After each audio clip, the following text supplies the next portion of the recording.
Hey, Slater Crusaders, America's the greatest country in the world. Really excited for today's show. I'm glad you're here. A couple days ago, was the anniversary of George Floyd's death. And embassies, American embassies around the world unfurled a Black Lives Matter banner. This was all, it wasn't just one. Embassies all around the world did that. You're thinking like, what in the world, Black Lives Matter banners in embassies around? It gets worse than that. Imagine this. Imagine your child from first grade all the way to 12th grade walks into a classroom. Not just a classroom, every single classroom in their school. And they see a pride flag and a Black Lives Matter flag in every single classroom, in every single school. Imagine that and then tell me that our schools are not primarily indoctrination centers, if not primarily and entirely. I got an email from a parent the other day here in San Diego, a parent of an 8th grader. And this parent finally saw what the school was teaching his kid about transgenderism specifically, but a bunch of stuff. And the dad felt stuck and betrayed. And he's certainly not alone. You either feel stuck and betrayed or you're not paying attention. So what I just talked about with the pride flag and the Black Lives Matter flag, that's happening right now at a school district in Oregon. Now, you say, well, say that's Oregon. Oregon's crazy. It's everywhere. This is everywhere. It's not just this one district. This is everywhere. Gresham, Oregon, specifically. The debate right now is over the word shall versus may. Shall versus may. So shall means you must. So it means every classroom must have the pride flag and Black Lives Matter flag. May is, well, the teachers may fly those flags in the classroom. So they're debating it right now, and half the school board thinks that they must, half the school board is even capitulating and being like, well, yeah, I guess they could if they wanted to, right? And eventually they're going to cave and this is going to pass. And it's just in this one district now, but it will be everywhere very, very soon. Now I want to make this note as well. I'm listening to the school board meeting. I'm going to play some clips in a minute. And they kept calling it the progressive pride flag. The progressive pride flag. And I was like, what is the progressive? Like, why are they calling it the progressive pride flag? What does that mean? What's the That's a weird way. It's a different flag. That's the progressive pride flag. So you got the gay pride rainbow, but then you also got the transgender stuff on the left. That's like the light pink and blue, and then a brown stripe and a black stripe. Got to fit in more colors than the rainbow. And these school board members want it to be required that be flown in every classroom, every single classroom in the district. I want to take this segment and play some clips from the school board meeting, just so you get an idea of the tricks that these woke people use and the buzzwords that they use to force you to comply to their crazy demands, because this is crazy. I mean, think about how fast we went from praying in school to progressive pride flag being flown in every single classroom.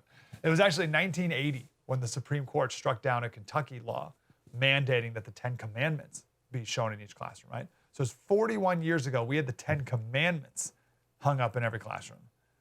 And now those are gone. And now we have the Pride and Black Lives Matter flag in every classroom. All right, I got 4 clips I want to play here from the school board meeting. Let's start here. And again, as you're listening to this, listen to their tricks. We got to be aware of the tricks and get in front of them. Here it is. Sorry about that. A lot of it is because you had postponed the vote on this on some bogus idea that there was some legal ramifications. When we were told by staff that there was none. And it went back to OSBA to say that there is none. So what you did is you provided more opportunities for racist people to organize and direct their hate at me. I have no patience for this. I have no patience in debating a student's identity. I have no patience for debating civil rights. This is the right thing to do. And if you don't see that, let's just vote and move on. Amanda and I are both supportive of this. So then my question really is, because when this was brought. Okay, this is so important. This line, I have no patience. See if you can wrap your head around this, because it's I mean, listen to these woke people, right? They're out of their minds. That is seen by a woke progressive as the virtuous stand to take. This idea that I won't even debate you is proof of how moral and righteous I am and my claim is. I have no patience. I will not debate you. It's so self-evident that I'm right. I'm not even debating. And by taking that position, I'm proving how right I am. Does that make sense? Like a normal person would be like, oh, I really believe I'm right. I would love to debate you. I have plenty of patience. Let's talk. But to the woke left, it's, oh, I have no patience. And that's their moral righteousness, right? You see how that works? That's one of their tricks. I want to play another clip. Listen to just the flurry of buzzwords, and we'll count them all. Here you go. Please don't. I'm asking this question of you. What do you want to have this accomplish? How is putting this in the classroom with teachers that are not ready, with students that want to ask questions or maybe don't, how is this going to change if we say you have to do this? Anything that's done where it's mandatory feels like I don't have a choice to learn and find out about it. And learning so, is always your choice, Chris. And we've already had these discussions, and I refuse to re-educate you over and over and over again. You need to do your work. I have done my work. I have done my work. That is I have not done my work. Well, stop passing the burden on me. This is I'm not putting it on you. I'm also asking that you read the information that OSBA sent that said we may have some protests. We may have some people upset. Do we bring that into our classes? Do we bring that into our buildings? Well, I mean, you know, I've also been receiving a lot of racist hate mail as well because of this policy. I think it's very important that we make a stance and we confront that all this pushback is wrong. And honestly, the amount of pushback that I'm getting back from the board, it's not cool either. Like what Robin said, this is stalling. It's pushing white supremacy. It's getting in the way of progress. Like you tell me when in human history, progress was a bad thing. We are trying to make sure that everyone is seen and heard. This policy wouldn't even be such a big deal if it wasn't for board members trying to push this and get the public involved. This is just pushing unnecessary trauma, and it's really inappropriate. 8. So on the progressive pride flag. We're gonna stop with that. That's so good. All right, I love these lines. Ready? First, I refuse to re-educate you. Okay? You need to do the work. Stop putting the burden on me. That's such a good one. So if someone says, hey, what you're doing is racist, you're racist, what you're doing is racist, and you say, oh, how is that racist? Oh, you're putting a burden on me. Oh, I refuse to re-educate you. I'm so tired. Stop putting this burden on me. You need to do the work. That's their rebuttal back. So, you see how that works? These platitudes. This is pushing white supremacy. I just want to be clear, just in case you're just tuning in now. This is about a proposal about whether or not to require in Oregon, in this district in Oregon, every classroom, K through 12, to have a pride flag and a Black Lives Matter flag, okay? The position of, maybe we shouldn't do that, is pushing white supremacy. Just to be clear, no one on the board is saying, we should fly Nazi flags in classrooms. Like that would be pushing white supremacy. Are you with me? But conservatives or normal people not doing a thing is pushing white supremacy by default. Isn't that amazing? She says it's getting in the way of progress. Tell me when in history progress was a bad thing. Okay, eugenics. How about every mass genocide of the 21st century was framed and pitched as progress? How about that? So when in history was progress a bad thing? I love that she says, she talks about how, you pushed back the vote on this, which allowed it to go public and allowed people to organize. And now people can push back on it, right? And she's like, why'd you do that? Why'd you do that? Now people are debating this, and that process, allowing people, it's a school board meeting, allowing parents to know about this vote was pushing unnecessary trauma. These progressives hate getting the public involved. Isn't that amazing? They hate debating. They hate even light, right? The fact that anyone in the public would even know about forcing of the pride flag and the Black Lives Matter flag in a classroom. They don't even want parents to know about it before they voted on it. And because parents did find out, that's pushing trauma on them. Amazing.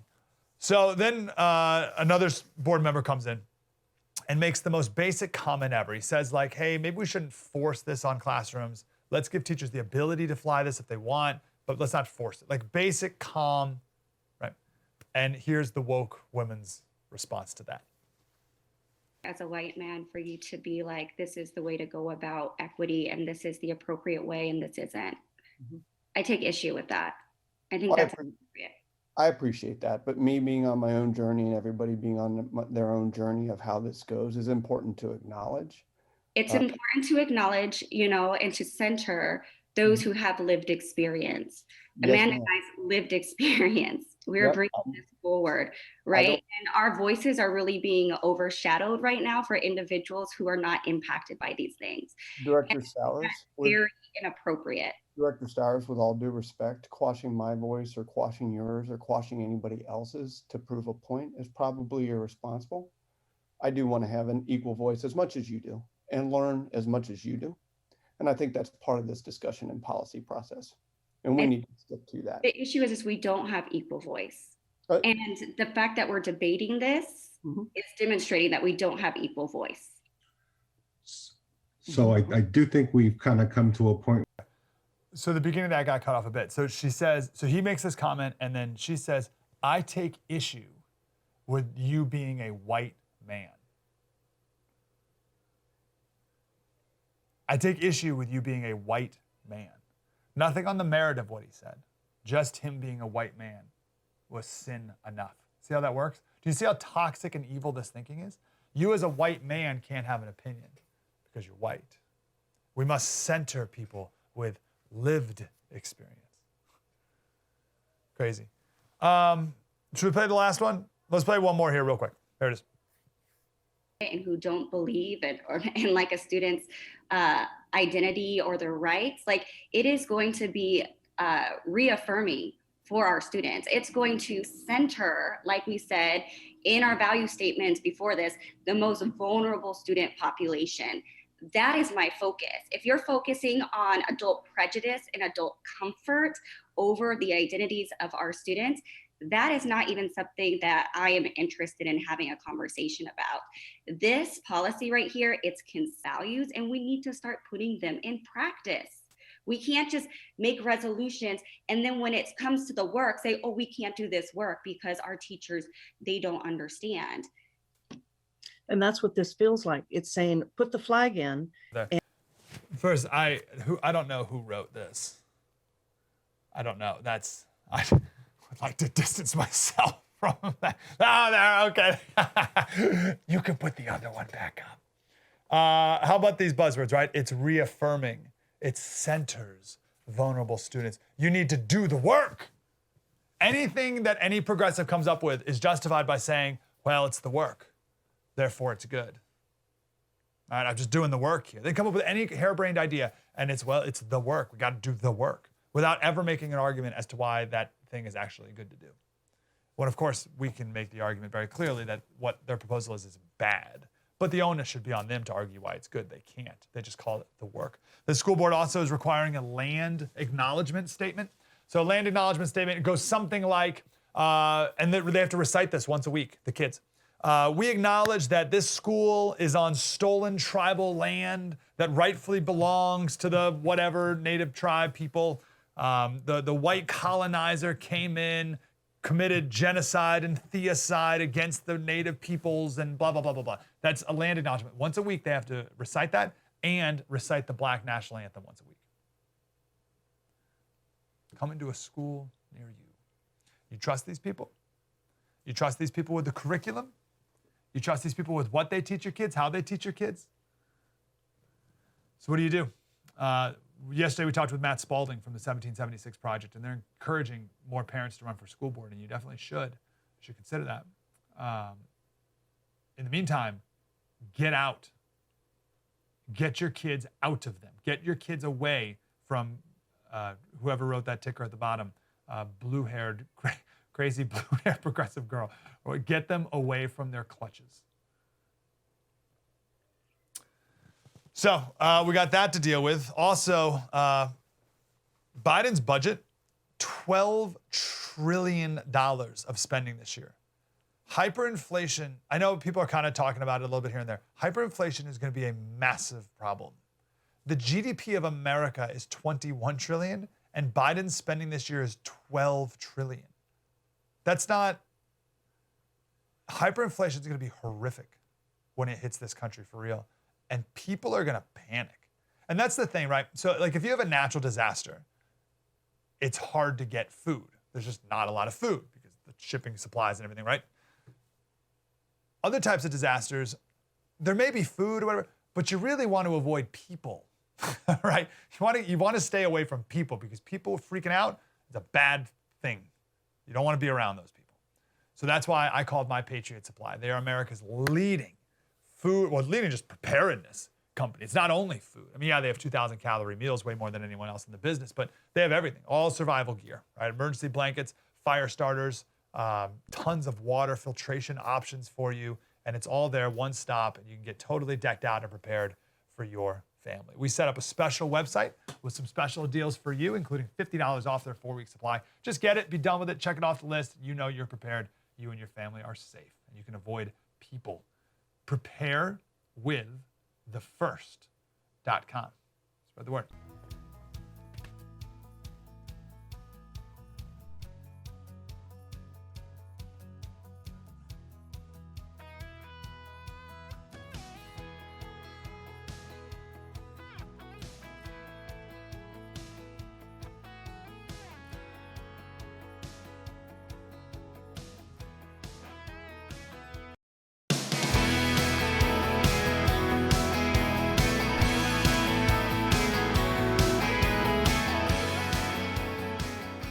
Hey, Slater Crusaders. The rise of anti-Semitism that we've had in America lately is bad in and of itself, and it's a sign of very bad things to come.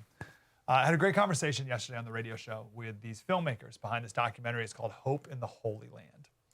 And it's because I admitted here on the TV and on our website, mikeslater.locals.com, that I regret that I don't know enough about the history and everything with it when it comes to Israel and the Middle East and Palestinian territory, stuff like that. So someone recommended this documentary, Hope in the Holy Land. So we reached out to them and talked to them. And this Christian, traveled to the Palestinian territories just to understand where the Palestinian people are coming from. And there's a ton of great conclusions, but one that I've just been thinking about since yesterday is how deeply brainwashed many of these Palestinian people are. And it makes sense. Imagine you spend your entire childhood and life under the thumb of these corrupt politicians, keeping you in poverty, and then blaming everything on the Jews. You spend your entire childhood thinking the Jews are to blame for all your problems. Meanwhile, over in Israel, Jews, Arabs, and Christians all live together in peace, right? It'd be one thing if in Israel there were only Jews and they kept everyone out. It's not. Everyone's hanging out in Israel fine. So I was talking to him and he said, I was meeting with these Palestinian refugees, and blah, blah, blah. And I said, well, what's a Palestinian refugee exactly? So like, refugees from where? He said, from the War of 1948, right? When they were kicked out of this land, when the UN made Israel, they were removed from this area after the war. Not because of the creation of Israel, they weren't moved out. They were moved out because there was a war that they fought against Israel, and these were enemies, right? So they got, you can't be here anymore if you're an enemy to us. It was in 1948, and I said, well, wait a second, 73 years ago?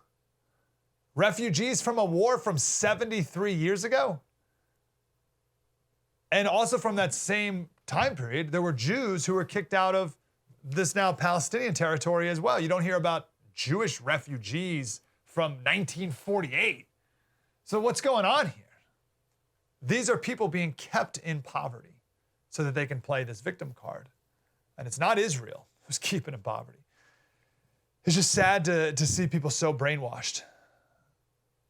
And then, of course, the consequences that come from that. And it's a lesson for all of us here in America too, right?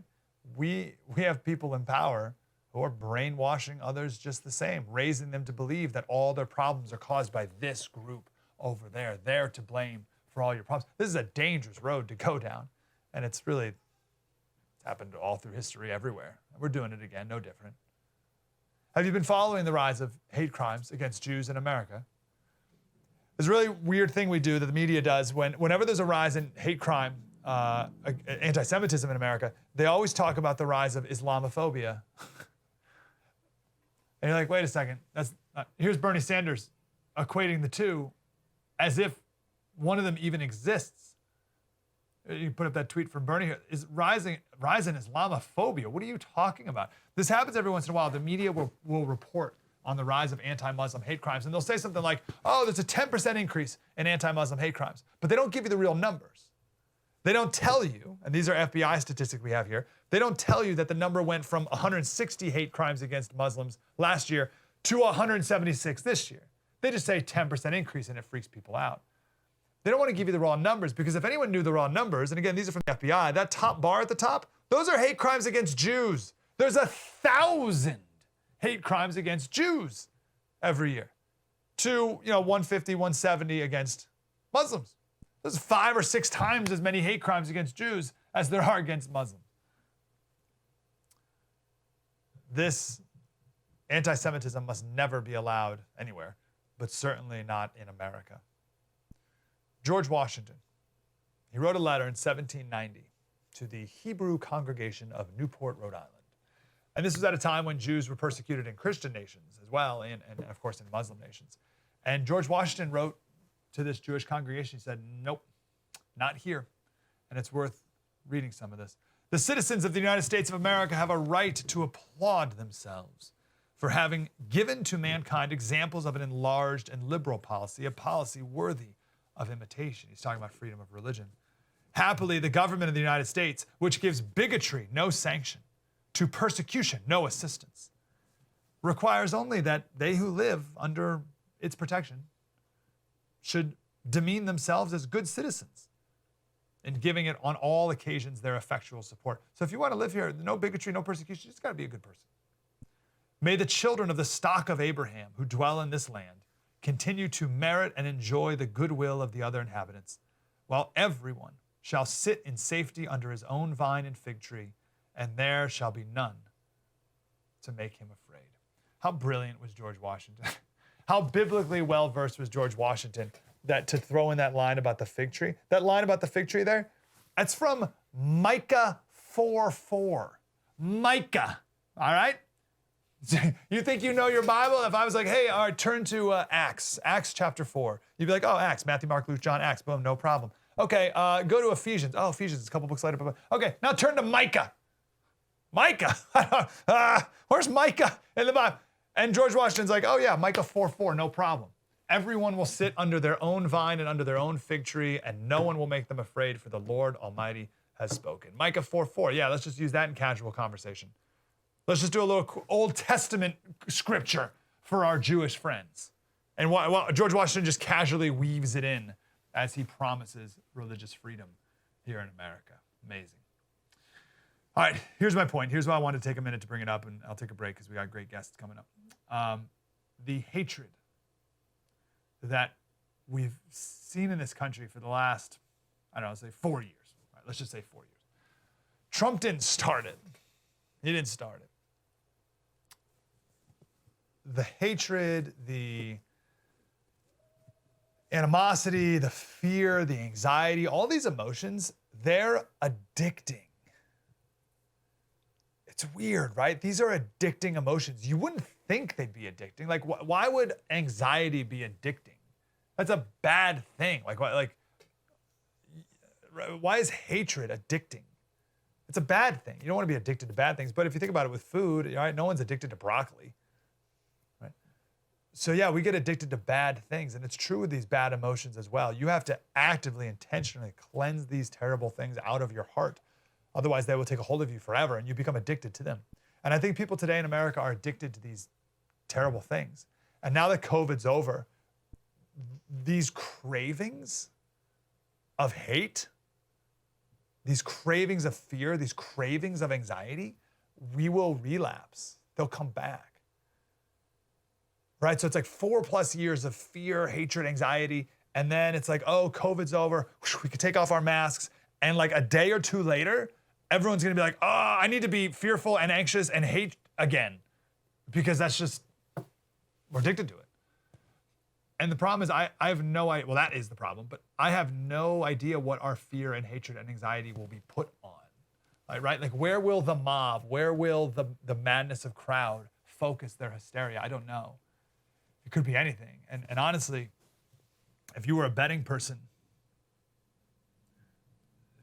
we'll probably be on the Jews. And then we would cycle through history again way quicker than anyone probably thought we would. Anti-Semitism is bad, and it's a sign of more bad things to come. That's why we got to put a stop to it. Speak out against it now. Coming up next, we're going to talk to a doctor who's been speaking out about COVID the entire time, and we'll have some medical truth about COVID. Like, what are your chances of getting it outside? The CDC has lied about that outright. We'll give the truth next. Spread the word.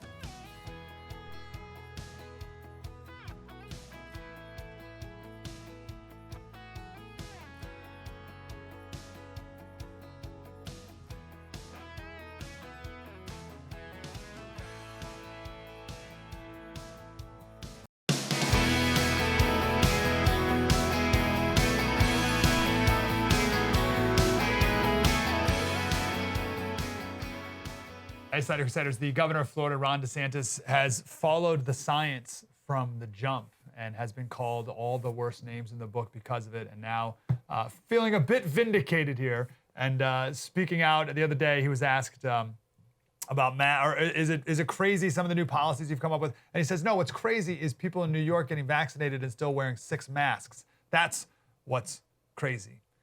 Speaking of vindicated, Nicole Saphier is here. She's a doctor, an author of new book, Panic Attack, Playing Politics with Science in the Fight Against COVID-19. Dr. Saphier, how are you today? Hey, thanks for having me. I'm feeling pretty good. Good to talk to you. Clearly, you've been called a science denier and other terrible things, I'm sure, this last year and a half or so. Are you starting to feel a little more vindicated as the truth seems to be coming out? Well, listen, as a full-time practicing physician, also a pragmatic individual, I've walked on a very narrow tightrope for the last 15 months, I feel. And I would never, the fact that people would say that I'm anti-science or I'm promoting conspiracy theories, it really just became quite glaringly obvious to me the politicization of everything that was occurring in the pandemic, which obviously was the impetus behind the book. Yeah, speak to this, because I think when people think like a scientist, that like you put on the white robe or a white jacket and like all your bias goes away and you're no longer a human being. You have no human nature. You have no political biases anymore. But clearly that has not been the case. Can you talk to us about that for a minute? Well, certainly not. I mean, hydroxychloroquine being one of the most glaring examples of just complete disruption of the normal scientific process. When I was writing about it in the book, I thought it was just going to be a couple of paragraphs. But then when I started to truly unfold the scandal that ensued, it turned into its entire chapter in itself. All it took was for President Trump to mention it at one of his famed White House press conferences. And immediately that knee-jerk anti-Trumpism just divided the country. And even though we were talking about one of the most boring, old, cheap medications that we've been using for decades with known antiviral properties, because President Trump mentioned it, it was deemed, everyone who was mentioning it was a charlatan peddling snake oil.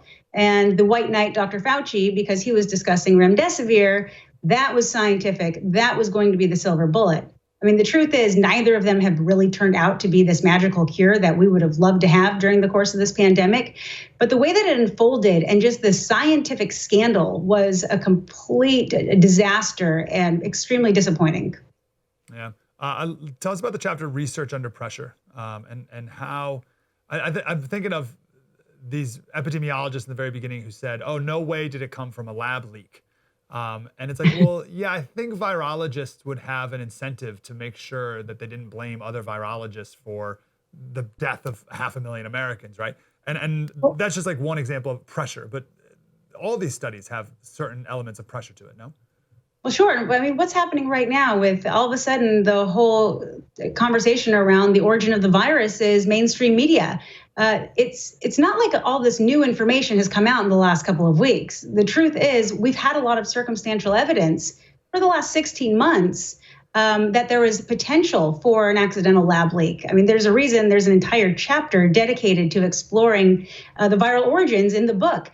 And yet, last summer, when someone asked me about that, I said, yeah, there are a lot of strange coincidences and very random occurrences happened near that Wuhan Institute of Virology, which is only 8 miles away from the wet market where we were saying that this was an outbreak from. And if you actually look at the published literature from that lab, we know that they were working with coronaviruses. In fact, the most genetically similar coronavirus to that of SARS-CoV-2. And based on their published data, we knew that they were adding certain mutations and working with that virus to kind of change it a little bit. And a lot of those changes are in SARS-CoV-2.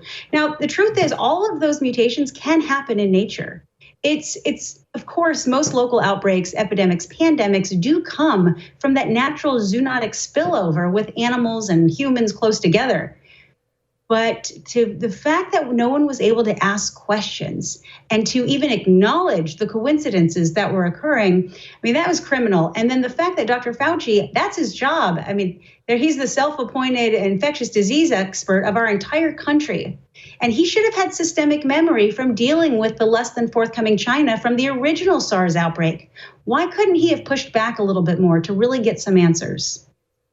So one last question about human nature, and then I want to get some numbers. We know why the media is a bunch of hacks and why they hate Trump and knee-jerk against Trump and everything he says. But what motivates these scientists, right? Like scientists are supposed to hold themselves up to the data and all this, but it just seems like they didn't. Many didn't, at least. I would say that we're in a time of crisis, and I think a lot of people were trying to do things in haste, trying to get as much literature and data out as we could. We had hospitals overflowing. There were people dying. I mean, it was quite a terrible scene in the hospitals. For people who weren't in the hospital at that time, I can tell you that was a reality. That wasn't a smoke show. And when you start doing things in haste, errors are going to be made. And, unfortunately, what we saw with the hydroxychloroquine, all of a sudden you had faulty data being used. Now, whether it was nefarious on the researchers, I probably not. I think it was negligent that they didn't actually check their data source. Also negligent on the journals to double check the data source and the whole peer review process. But because they were trying so hard to put out these pieces, mind you, these pieces that to say that hydroxychloroquine didn't work, it was really embarrassing for the entire academic community. Let's talk about masks for a second. We did a segment the other day, and we just did 5, and there's many, many more, but 5 examples of experts pre-pandemic saying that masks are useless and they don't do anything and you shouldn't wear them. For example, we used the 2011 UK pandemic flu advisory plan. And they're like, oh yeah, we don't need to stockpile masks. Like masks don't do anything. They're not necessary for the general public. And then all of a sudden masks, of course, have become this talisman that you must wear to ward off evil COVID. What's your take on masks?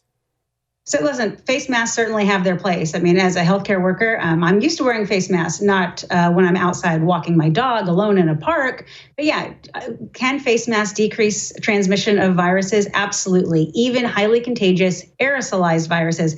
It doesn't mean that they're going to contain all of it. But when we had zero line of defense against a virus, when we were in tight, close quarters and we had an inability to test people, wearing a mask wasn't a bad idea. However, they took that and they ran with that. They took it so far that they turned wearing a mask into something completely anti-science.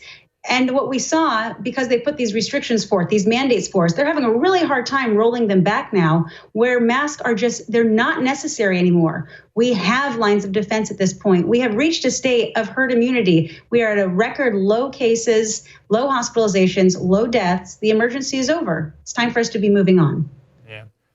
One of the amazing things I saw was, I don't know exactly when they made the change, but the WHO identified herd immunity as the number of people who are vaccinated and who have achieved natural immunity because they've gotten the virus and recovered from it, have their own antibodies and T cells. but they got rid of the natural immunity part. Now it's only people who are vaccinated. What's up with this obsession to vaccinate everyone as opposed to just the necessary number of people to achieve herd immunity? Well, this is another glaring example of what has happened throughout the last 15 months, just the weaponization of basic immunology and concepts. I mean, herd immunity has always been when a majority of a population gets a level of immunity, not a level of population gets vaccinated, when a level of population gets immunity, that the collective herd is then protected. But because for some reason, Dr. Fauci, the CDC, and others, they're refusing to acknowledge natural immunity. And I believe, again, that is because early on in the pandemic, you heard other people talking about herd immunity. So they are starting to equate herd immunity with a conservative talking point, when the truth is it's just basic science. And to completely ignore natural immunity is the most anti-science thing you can do. And unfortunately, because you acknowledge herd immunity, that doesn't make you anti-vax. That just makes you pro-science. I would never say to the general public, we should have done herd immunity from the beginning, because as we saw, we already had almost 600,000 Americans die. If we would have not gotten this vaccine, a lot more Americans would have died. The vaccine process, Operation Warp Speed, has been the greatest accomplishment that has come from this pandemic. But it is a detriment that our officials are not recognizing herd immunity is here. Yeah. And my last question for you is about kids and vaccinated kids. I have 4, 3, and a 1-year-old, and I'm very worried that certainly here in California, they're going to mandate you get the COVID vaccine in order to go to school. Would you recommend vaccinating kids? And just to tie it into what we just talked about, it's vaccinate whether or not your kids have antibodies or not. So it's not like, oh, you can test your kids for antibodies, and if they have it, you don't have to get vaccinated. It's going to be, you must get vaccinated. What do you think about vaccinating? Well, right. And I mean, I have 3 children of my own, and I've written on this extensively in the sense that right now we're talking, all the vaccines are through an emergency use authorization. SARS-CoV-2, COVID-19 is not an emergency, our young children. The vaccine certainly should not be extended to them, in my opinion, through the EUA. You go and get your full FDA approval. I do believe that you should have a safe and efficacious vaccine for everyone, but I don't believe that you should require your universal vaccination of something that is no longer an emergency, no longer a current threat the more adults get vaccinated. So I am against it. I think the current studies right now are not powered enough to see if these vaccines in the young kids are actually going to elicit the MISC that we see from the immune response following the viral infection. And until they can prove that, I'm not quite for it. What's MISC? That's that multi-system inflammatory syndrome in children. That's the one thing that we're actually concerned with regarding this virus in kids. It's not the kids being hospitalized or dying directly from the viral infection. It's this post-viral inflammatory autoimmune response that is happening 3 to 4 weeks after infection. But that autoimmune response is because of the body's response to the virus. And the vaccine emulates the virus in the sense that it elicits the immune response. So how do we know that the children aren't going to get the MISC from the vaccine as well? That's something they're going to look for. And that's why we do clinical trials. But because it's such a rare occurrence in children who get the viral infection, they're going to have to do long-term studies to really make sure that it's not occurring in a mass amount of kids that they decide to vaccinate.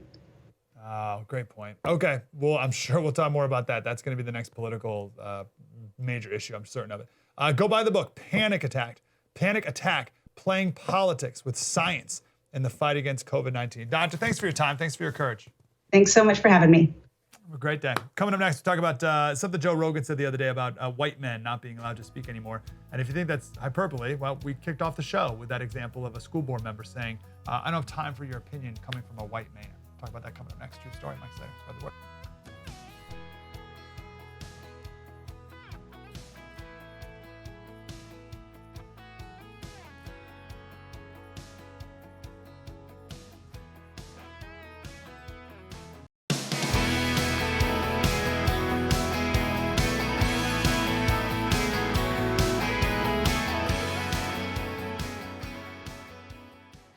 You can never be woke enough. That's the problem. It keeps going. It keeps going further and further and further down the line. And if you get to the point where you capitulate, where you agree to all these demands, it will eventually get to straight white men are not allowed to talk. Right. Because it's your privilege to express yourself when other people of color have been silenced throughout history. It will be, you're not allowed to go outside because so many people were imprisoned for so many years. I mean, I'm not joking. No, I know. It really will get there. It's that crazy. You know, we just got to be nice to each other, man. And there's a lot of people that are taking advantage of this weirdness in our culture, and then that becomes their thing. Their thing is calling people out for their privilege, calling people out for their position. We literally kicked off the show with a school board meeting up in Oregon, and a white guy said, I don't think we should force every school, every classroom to have the pride flag and the Black Lives Matter flag. And the woke woman came back and said, I take issue with you being a white man and stating your opinion on this. So there's the proof of it. We just saw it in action. Greg Ellis is here. He's the author of a new book called The Respondent, Exposing the Cartel of Family Law, which I want to get to if we have a minute as well. Greg Ellis, how are you, sir? I'm good. Thanks, Mike. How are you? Very good. Good to talk to you. Is Joe Rogan overstating it? Is he being too dramatic? Do you see us going down that road? I don't think he is. I think Joe Rogan's spot on about cancel culture and straight Caucasian men being an endangered species. The group most threatened, I think, are probably heterosexual Jewish men because they're hyper white. The truth is that this callous indifference to male death and suffering and a discomfort level with male disposability has been society's default position for many years now. And this troubling rise in wokeification and woke culture is just very disturbing and counterintuitive. I just imagine that woke woman who we played earlier saying, oh, look at these two white guys talking about how they're so oppressed. What do you say back? Yeah, I try not to play the oppression Olympics. I mean, look, I look from a lens of earned privilege and unearned privilege.